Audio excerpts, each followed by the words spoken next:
may have noticed in recent years that more and more people are allergic or intolerant to various foods. Food allergy, food intolerance, and also celiac disease can affect people of any age. In each case, normal, healthy foods can cause symptoms in people who have these conditions. There are distinct differences between these conditions that you should be aware of.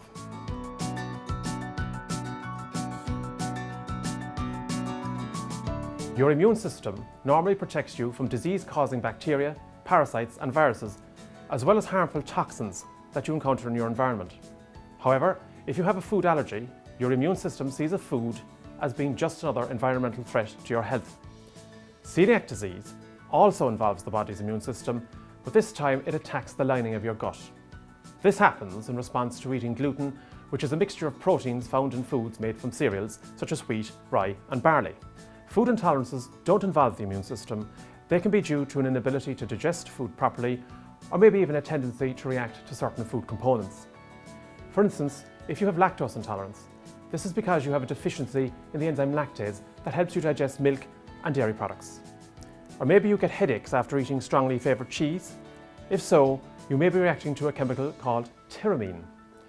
However, for a great many food intolerances, we just don't know what causes them or why some people react to certain foods. Absolutely not. When somebody gets food poisoning, they have probably eaten food that was contaminated with harmful bacteria or maybe even toxic chemicals. However, if you are allergic or intolerant to a food, it doesn't matter how hygienic or nutritious or delicious or desirable that food is, it has the potential to cause symptoms if you eat it. Everybody else can eat the food, and it is probably a very healthy choice for them to do so. But the person who is allergic or intolerant has to avoid it.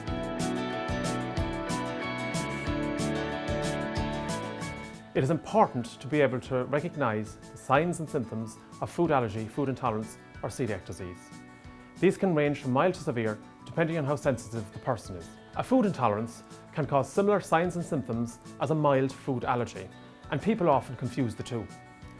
For the most part, these are associated with digestion and include nausea, constipation, stomach pain, diarrhea and so on. Other symptoms of a mild food allergy can include hay fever-like symptoms and skin symptoms such as eczema, dermatitis or hives. A severe food allergic reaction includes many of these symptoms, plus a fall in blood pressure, swelling in the throat and mouth, severe hoarseness or wheezing, or a persistent cough. The person may have a pale colour and experience dizziness or even collapse. They may appear panicked and distressed. If this happens, the person is said to be experiencing anaphylaxis. This can be fatal, and the person must receive medical attention immediately. Thankfully, fatal allergic reactions to food are very rare. The symptoms of celiac disease include digestive upset, and it can take a very long time for the person to fully recover. Over the longer term, we know that celiac disease can be associated with anemia and osteoporosis, as well as certain types of intestinal cancer if their diet is not controlled properly. On the island of Ireland, the most common food allergy is to egg. Other significant allergenic foods are peanut, nuts, milk and sesame. Throughout the European Union, 14 foods are recognised as being the most significant for food allergies and intolerances. Celiacs and people with other gluten-related disorders must avoid eating products made from cereals that contain gluten, such as wheat, rye, barley, and oats that are not certified as being gluten-free. Lactose-containing foods, such as milk and dairy products, are problematic for those with an intolerance to lactose, although many can tolerate some lactose in their diet.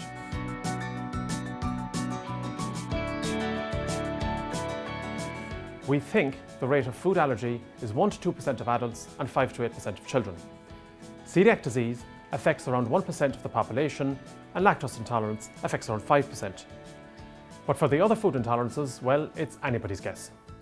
The estimates vary widely, with some authorities saying it may be as high as 40 to 45% of the population.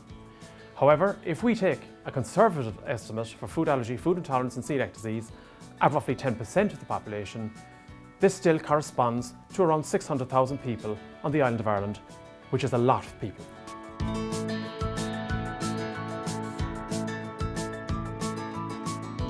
Self-diagnosis is certainly not advised. You may end up cutting out foods that cause you no harm at all. Your first port of call should be your GP, who can arrange for a blood test to check for allergy or celiac disease and can refer you on to a specialist. You may be referred to a dietitian as well, particularly if you have a suspect food intolerance. If you require more information, a good place to start is safefood.eu.